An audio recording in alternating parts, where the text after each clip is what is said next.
ಶಿಡ್ಲಘಟ್ಟ ಸಿದ್ಧಾರ್ಥ ನಗರ ಗಂಗಮ್ಮ ದೇವಾಲಯದಲ್ಲಿ 2ನೇ ವರ್ಷದ ಅನ್ನದಾಸೋಹ ಭಕ್ತಿ ಒಗ್ಗಟ್ಟು ಮತ್ತು ಸೇವೆಯ ಮಹಾಸಂಭ್ರಮ. ಶಿಡ್ಲಘಟ್ಟ ನಗರದ ಸಿದ್ಧಾರ್ಥ ನಗರದಲ್ಲಿರುವ ಐತಿಹಾಸಿಕ ಗಂಗಮ್ಮ ದೇವಾಲಯದಲ್ಲಿ ಡಿಸೆಂಬರ್ ತಿಂಗಳ ಕೊನೆಯ ಅಮಾವಾಸ್ಯೆ ಪ್ರಯುಕ್ತ 2ನೇ ವರ್ಷದ ಅನ್ನದಾಸೋಹ ಕಾರ್ಯಕ್ರಮ ಭಕ್ತಿ ಶ್ರದ್ಧೆ ಹಾಗೂ ಅದ್ಧೂರಿತನದೊಂದಿಗೆ ಯಶಸ್ವಿಯಾಗಿ ನೆರವೇರಿತು. ಹಲವು ವರ್ಷಗಳ ಇತಿಹಾಸ ಹೊಂದಿರುವ ಗಂಗಮ್ಮ ದೇವಾಲಯದಲ್ಲಿ ಪ್ರತಿ ವರ್ಷದಂತೆ ಈ ವರ್ಷವೂ ಅನ್ನದಾಸೋಹ ಕಾರ್ಯಕ್ರಮವನ್ನು ಸಿದ್ಧಾರ್ಥ ನಗರದ ಯುವಕರು, ಭಕ್ತರು ಹಾಗೂ ಮುಖಂಡರು ಒಗ್ಗಟ್ಟಾಗಿ ಆಯೋಜಿಸಿದ್ದು ಪ್ರತಿಯೊಬ್ಬರು ತಾಯಿಯ ಕೃಪೆಗೆ ಪಾತ್ರರಾದರು. ಕಾರ್ಯಕ್ರಮದ ಅಂಗವಾಗಿ ದೇವಾಲಯದ ಆವರಣವನ್ನು ತೆಂಗಿನ ಚಪ್ಪರ, ಸುಂದರ ಹೂವಿನ ಅಲಂಕಾರ ಹಾಗೂ ವಿದ್ಯುತ್ ದೀಪಾಲಂಕಾರದಿಂದ ಆಕರ್ಷಕವಾಗಿ ಸಿಂಗಾರಗೊಳಿಸಲಾಗಿತ್ತು. ವಿಶೇಷ ಫ್ಲೆಕ್ಸ್ ಬ್ಯಾನರ್ಗಳ ಮೂಲಕ ದೇವಾಲಯದ ಮಾದರಿ ಸೆಟ್ ನಿರ್ಮಿಸಿ ಭಕ್ತಾದಿಗಳ ಗಮನ ಸೆಳೆಯುವಂತೆ ವ್ಯವಸ್ಥೆ ಮಾಡಲಾಗಿತ್ತು.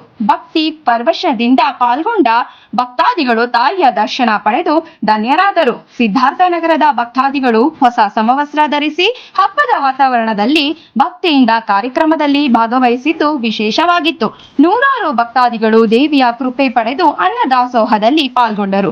ಕಾರ್ಯಕ್ರಮದಲ್ಲಿ ಮುದ್ದೆ, ಕಾಳು ಸಾರು, ಅನ್ನ, ಸಾಂಬಾರ್ ಹಾಗೂ ಸಿಹಿ ಪದಾರ್ಥಗಳನ್ನು ಭಕ್ತಾದಿಗಳಿಗೆ ವಿನಿಯೋಗ ಮಾಡಲಾಯಿತು. ಈ ಸಂದರ್ಭದಲ್ಲಿ ಮಾತನಾಡಿದ ಮುಖಂಡರು ಹಾಗೂ ಯುವ ಮುಖಂಡರು, ಮುಂದಿನ ದಿನಗಳಲ್ಲಿಯೂ ಸಹ ಎಲ್ಲರೂ ಒಗ್ಗಟ್ಟಾಗಿ ಇನ್ನಷ್ಟು ಜನರಿಗೆ ಅನ್ನದಾಸೋಹ ಸೇವೆ ಸಲ್ಲಿಸುವ ಶಕ್ತಿ ಗಂಗಮ್ಮ ತಾಯಿ ನೀಡಲಿ ಎಂದು ಪ್ರಾರ್ಥಿಸಿದರು. ಈ ಪವಿತ್ರ ಸಂದರ್ಭದಲ್ಲಿ ಸಿದ್ಧಾರ್ಥ ನಗರದ ಅನೇಕ ಭಕ್ತಾದಿಗಳು ಭಾಗವಹಿಸಿದ್ದರು.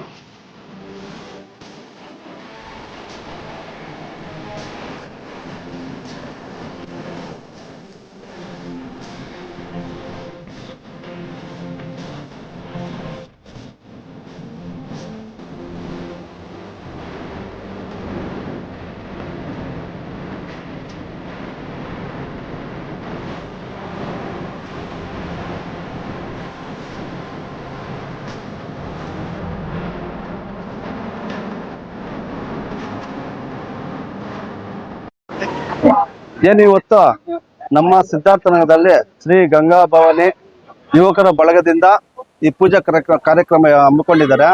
ನನ್ನ ಹೆಸರು ರಮೇಶ್ ಅಂತ, ಸಿದ್ಧಾರ್ಥ ನಗರದ ನಾನು ಸದಸ್ಯನಾಗಿ ಈ ಕಾರ್ಯಕ್ರಮದಲ್ಲಿ ಎಲ್ಲ ಪ್ರೀತಿ ವಿಶ್ವಾಸ ಇಟ್ಕೊಂಡು ಎಲ್ಲರೂ ಪ್ರತಿ ಧನ ಮನ ಎಲ್ಲ ಕೊಟ್ಟು ಈ ಪೂಜೆಗೆ ಪೂಜೆ ಮಾಡಬೇಕಂತ ವರ್ಷ ಮಾಡ್ತಾರೆ.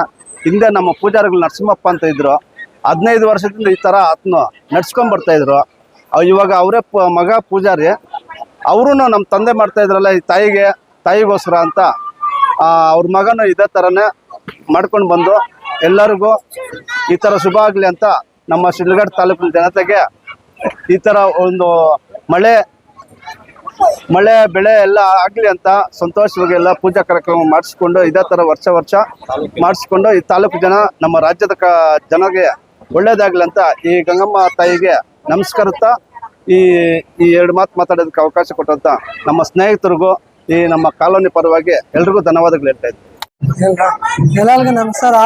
ನಮ್ಮ ತಂದೆ ತಾಯಿ ಎಲ್ಲ ಮಾಡ್ಕೊಂಡು ಬರ್ತಾ ಇದ್ರು, ನಮ್ಮ ತಾತ ನಮ್ಮ ಅಪ್ಪ ಎಲ್ಲ ಮಾಡ್ಕೊಂಡು ಬರ್ತಾ ಇದ್ರು, ನಾವು ಹಿಂಗೆ ಮಾಡ್ಕೊಂಡು ಬರ್ತಾ ಇದ್ವಿ. ನಮ್ಮ ಸಿದ್ಧಾರ್ಥ ನಗರಲ್ಲಿ 8ನೇ ವಾರ್ಡ್ ಎಲ್ಲ ಸರ್ಕಾರ 3 ವಾರ್ಡ್ಗಳು ಐತೆ, 8, 7, 9 ವಾರ್ಡ್. ಎಲ್ಲರೂ ನಮ್ಮ ಗಂಗಮ್ಮ ದೇವಸ್ಥಾನಕ್ಕೆ ಎಲ್ಲ ಸಹಾಯ ಮಾಡ್ತಾರೆ, ಎಲ್ಲ ಭಕ್ತಾಂತರು ಕೊಡ್ತಾರೆ. ಏನ್ ನಾವು ಕೇಳಕ್ಕೆ ಹೋಗುತ್ತೆ, ಎಲ್ಲರೂ ಕೊಡ್ತಾರೆ ಏನ್ ಬೇಕೈತೆ. ಅದು ಸರ್ಕಾರದಿಂದ ನಾವು ನಾವು ಮಾಡ್ತಾ ಇದೀವಿ, ಪರವಾಗಿಲ್ಲ. ನಮ್ಮ ದೇವ್ರು ಎಲ್ಲ ಏನ್ ಬೇಕನ್ನ ಕೊಡ್ತಾರೆ, ಹೊರಗೆ ಏನೇನು ಕೊಡ್ಬೇಕಂತ ಎಲ್ಲ ಕೊಡ್ತಾರೆ. ಬೆಳಗ್ಗೆ 5 ಕಡೆ ಹೂವು ಕೊಡ್ತಾರೆ. ಶುಕ್ರವಾರ ಮಂಗಳವಾರ ಪೂಜೆ ಮಾಡ್ತೀವಿ. ಮತ್ತೆ ಯಾರನ್ನ ಏನೇನ ಮಕ್ಕಳಾಗಿಲ್ಲ ಅಂತ ಅದು ಕೆಲ್ತೆ ಆಗುತ್ತೆ, ಗಲಾಟೆ ಆಗುತ್ತೆ, ಎಲ್ಲ ಸಲ ಆಗುತ್ತೆ. ನಮ್ಮ ಗಂಗಮ್ಮ ದೇವಸ್ಥಾನದಲ್ಲಿ 100 ವರ್ಷ ಇರೋದು ದೇವಸ್ಥಾನ ಇಲ್ಲ, ಏನ್ ಕೈಲೂ ಪರವಾಗಿಲ್ಲ ಆಗುತ್ತೆ. ಈ ಸಿದ್ಧಾರ್ಥ ನಗರದಲ್ಲಿ ಗಂಗಮ್ಮ ದೇವಸ್ಥಾನದ ಸುಮಾರು ವರ್ಷಗಳಿಂದ ಬಹಳ ಅದ್ದೂರಿಯಾಗಿ ಅವ್ರ ಪೂಜಾರಿ, ಹಿಂದೆ ಇದ್ದಂಥ ಪೂಜಾರಿ ಅನ್ನ ಸಂತರ್ಪಣೆ ಹಾಗೂ ಇಲ್ಲಿ ಬರೋ ಭಕ್ತಾದಿಗಳಿಗೆ ಒಂದು ಅನುಕೂಲವಾಗಿ ವರ್ಷನೂ ಇಲ್ಲಿ ಅನ್ನ ಸಂತರ್ಪಣೆ ಒಂದು ನೆರವೇರಿಸ್ತಾ ಇದ್ರು. ಅದೇ ರೀತಿಯಾಗಿ 2 ವರ್ಷದಿಂದ ಆತನ ಮಗನೂ ಇಲ್ಲಿ ಅನ್ನ ಸಂತರ್ಪಣೆ ಅನ್ನೋದು ನೆರವೇರಿಸ್ಕೊಂಡು ಬರ್ತಾ ಇದ್ದಾರೆ. ಅದರಲ್ಲಿ ತುಂಬ ನಮ್ಮ ಯುವಕರು ಎಲ್ಲ ಸೇರಿ ಅವ್ರಿಗೆ ಒಂದು ಹುಮ್ಮಸ್ಸು ಕೊಟ್ಟು ಈ ದೇವಸ್ಥಾನನ ಅಭಿವೃದ್ಧಿ ಮಾಡೋಕ್ಕೆ ಇನ್ನು ಮುಂದಿನ ಒಳ್ಳೆ ಕೆಲಸ ಮಾಡ್ತಾ ಇದ್ದಾರೆ. ಅದರಲ್ಲಿ 1500 ಜನಕ್ಕೆ ಊಟಕ್ಕೆ ವ್ಯವಸ್ಥೆ ಮಾಡಿದ್ದಾರೆ. ಮುದ್ದೆ, ಅನ್ನ, ತರಕಾರಿ, ಪಲ್ಯ ಈ ಥರ ಎಲ್ಲ ಇದು ಮಾಡಿ ಹುಡುಗರು ಎಲ್ಲ ದೇವಸ್ಥಾನವನ್ನು ಅಭಿವೃದ್ಧಿ ಮಾಡಿಸೋಕ್ಕೆ ಒಂದು ಅವಕಾಶ ಮಾಡಿದೆ. ಇದೊಂದು ಸನಾತನ ಧರ್ಮ. ಈ ಒಂದು ಸನಾತನ ಧರ್ಮವನ್ನು ಇಲ್ಲಿರೋ ಪ್ರತಿಯೊಬ್ಬರೂ ಈ ಒಂದು ಸನಾತನ ಧರ್ಮವನ್ನು ಮುಂದೆ ದಿನಗಳಲ್ಲಿ ನಡೆಸ್ಕೊಂಡು ಹೋಗೋಕ್ಕೆ ಆ ತಾಯಿ ಎಲ್ರಿಗೂ ಆಶೀರ್ವಾದ ಮಾಡಿ ಅನುಕೂಲ ಮಾಡಲಿ ಅಂತ ನಾವು ಹಾರೈಸ್ತೀವಿ. ಗಂಗಮ್ಮ ದೇವಿಯ ಕೃಪೆಯಿಂದ ನಮ್ಮ ಸಿದ್ಧಾರ್ಥ ನಗರ, ನಮ್ಮ ಶಿಲ್ಘಟ್ಟ ತಾಲೂಕು ಮಳೆ ಬೆಳೆ ಎಲ್ಲ ಆಗಲಿ, ನಮ್ಮ ಶಿಲ್ಘಟ್ಟ ತಾಲೂಕದಲ್ಲಿ ಎಲ್ಲ ಆರೋಗ್ಯ ಐಶ್ವರ್ಯ ಎಲ್ಲ ಕೊಡಲಿ ಆ ತಾಯಿ ಅಂತ ನಮ್ಮ ಸಿದ್ಧಾರ್ಥ ನಗರದಲ್ಲಿ ನಮ್ಮ ಯುವಕರು ಅನ್ನಸಂತರ್ಪಣೆ ಎಲ್ಲ ಇಟ್ಕೊಂಡಿದ್ದಾರೆ. ನಮ್ಮ ಏನು ಸಿದ್ಧಾರ್ಥ ನಗರದಲ್ಲಿ ವರ್ಷ ಈ ಥರ ಅನ್ನಸಂತರ್ಪಣೆ ಎಲ್ಲ ಇರ್ತದೆ.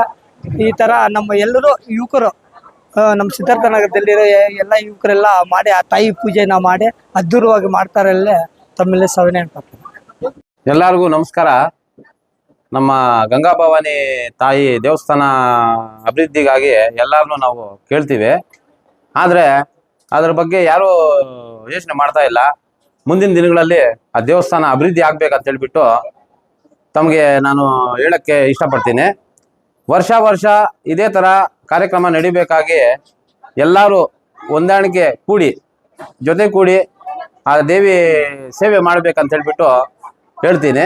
ಆದರೂ ಎಲ್ಲ ತಂದೆ ತಾಯಿ ಮಕ್ಕಳು ಒಂದೇ ತಾಯಿ ಮಕ್ಕಳು ಅಂತ ಹೇಳ್ಬಿಟ್ಟು ನಾನು ಆ ಗಂಗಮ್ಮನ ಸೇವೆ ಎಲ್ಲ ಮಾಡಲಿ, ಕಷ್ಟಗಳು ಎಲ್ಲ ಪರಿಹಾರ ಆಗಲಿ ಅಂತ ಹೇಳ್ಬಿಟ್ಟು ಈ 4 ಮಾತುಗಳು ಹೇಳಕ್ಕೆ ನಾನು ಇಷ್ಟಪಡ್ತೀನಿ. ನನ್ನ ಹೆಸರು ಶಿವಪ್ಪ ಅಂತ. ಈ ಶಿಡ್ಲಘಟ್ಟ ಸಿದ್ಧಾರ್ಥ ನಗರದಲ್ಲಿ ಗಂಗಮ್ಮ ದೇವಸ್ಥಾನ ಹತ್ರ ಪ್ರತಿ ವರ್ಷನೂ ಅನ್ನದಾನ, ತೀರ್ಥ ಪ್ರಸಾದ ಪ್ರತಿಯೊಂದು ದಿನೇ ವಿಜೃಂಭಣೆಯಿಂದ ನಡೀತಾ ಇದೆ. ಯುವಕರು ಮತ್ತು ಮುಖಂಡರು ಮತ್ತು ಚಿಕ್ಕವರು ದೊಡ್ಡವರು ಎಲ್ಲ ಸೇರಿ ಒಗ್ಗಟ್ಟಿನಿಂದ ಕೂಡಿ ನಾವು ಆ ತಾಯಿಗೆ ಸೇವೆ ಮಾಡ್ತಾ ಇದ್ದೀವಿ. ಸದಾ ಎಲ್ಲರಿಗೂ ಆ ತಾಯಿ ಆರೋಗ್ಯ, ಐಶ್ವರ್ಯ, ಸುಖ, ಶಾಂತಿ, ನೆಮ್ಮದಿ ಕೊಟ್ಟು ಎಲ್ಲರನ್ನೂ ಕಾಪಾಡಬೇಕಾಗಿ ನಾನು ಎಲ್ಲರೂ ಆ ತಾಯಿನ ಬೇಡ್ಕೊಳ್ತಾ ಇದ್ದೀವಿ. ಜೈ ಗಂಗಮ್ಮ ತಾಯಿ. ಹೂವಿನ ಅಲಂಕಾರ ದೇವರಿಗೆ ಹಾಗೂ ನಮ್ಮ ದೇವಸ್ಥಾನ ಮುಂಭಾಗದಲ್ಲಿ ಒಳ್ಳೆ ವಿಜೃಂಭಣೆ ಸೆಟ್ ಹಾಕಿ ಒಳ್ಳೆ ಲೈಟಿಂಗ್ಸು ಹಾಗೂ ಎಲ್ಲ ಊಟದ ವ್ಯವಸ್ಥೆ ಎಲ್ಲ ಮಾಡಿ ಎಲ್ಲ ನಮ್ಮ ಟೀಮ್ ಎಲ್ಲರೂ ಹುಡುಗರೆಲ್ಲ ಕಷ್ಟ ಬಿದ್ದು ಎಲ್ಲರೂ ಸೇವೆ ಮಾಡಿದ್ದಾರೆ. ಹರೀಶ್ ಕುಮಾರ್ ಅಂತ. ಈ ವರ್ಷದ ಕೊನೆಯ ದಿನ ಅಮಾವಾಸ್ಯೆ ಪೂಜೆ ಮಾಡಲಾಗಿದೆ. ಈ 2ನೇ ವರ್ಷದ ಶ್ರೀ ಗಂಗಾ ಭವಾನಿ ಯುವಕರ ಎಲ್ಲರೂ ಸೇರಿ ಎಲ್ಲ ನಮ್ಮ ಸಿದ್ಧಾರ್ಥ ನಗರದ ಎಲ್ಲ ಜನತೆಗಳೆಲ್ಲ ಸೇರಿ ನಾವು ಭಾಳ ವಿಜೃಂಭಣೆಯಿಂದ ಮಾಡಿದರೆ ನೆಕ್ಸ್ಟ್ ಇದೇ ಥರನೇ 3ನೇ ವರ್ಷಕ್ಕೆ ಎಲ್ಲ ನಮ್ಮ ಸಿದ್ಧಾರ್ಥ ನಗರದ ಇನ್ನೂ ಎಲ್ಲ ಜನರು ಕೂಡಿ ಇನ್ನೂ ಚೆನ್ನಾಗಿ ಮಾಡಬೇಕೆಂದು ಎಲ್ಲ ನಮ್ಮ ಸಿದ್ಧಾರ್ಥ ನಗರದಲ್ಲಿ ಯುವಕರಿಗೆ ಮನವಿ ಮಾಡುತ್ತಿದ್ದೇನೆ. ಇವತ್ತು ವರ್ಷದ ಕೊನೆಯ ಅಮಾವಾಸ್ಯೆಯ ಪ್ರಯುಕ್ತ ಶ್ರೀ ಗಂಗಾ ಭವಾನಿ ದೇವಾಲಯದಲ್ಲಿ ವಿಶೇಷ ಪೂಜೆಯನ್ನು ಮತ್ತು ಅನ್ನಸಂತರ್ಪಣೆ ಕಾರ್ಯಕ್ರಮವನ್ನು ಹಮ್ಮಿಕೊಂಡಿದ್ದೇವೆ. ಏನು ಈ ಸಿದ್ಧಾರ್ಥ ನಗರದ ಜನಗಳ ಒಂದು ಸೇವಾ ಮನೋಭಾವದ ದೃಷ್ಟಿಯಿಂದ ಎಲ್ಲರೂ ದೇವರ ಕೃಪೆಗೆ ಪಾತ್ರರಾಗಬೇಕಾಗಿ ಅವರು ಧನವನ್ನು ಅರ್ಪಿಸಿ ದೇವರ ಕೃಪೆಗೆ ಪಾತ್ರರಾಗಿ ಈ ಕಾರ್ಯಕ್ರಮವನ್ನು ಯಶಸ್ವಿಗೊಳಿಸಿದ್ದಾರೆ. ಅದೇ ರೀತಿ ದೇವರು ಎಲ್ಲರಿಗೂ ಒಳ್ಳೆ ಆರೋಗ್ಯ ಐಶ್ವರ್ಯ ಕಾಪಾಡಲಿ ಎಂದು ಈ ಗಂಗಮ್ಮ ದೇವಿ ಭಕ್ತ ಮಂಡಳಿಯಿಂದ ದೇವರಲ್ಲಿ ಪ್ರಾರ್ಥಿಸುತ್ತೇವೆ. ನಿಮ್ಮ ಹೆಸರು? ಇದೇನು ಯೋಚನೆ ಇಲ್ಲ.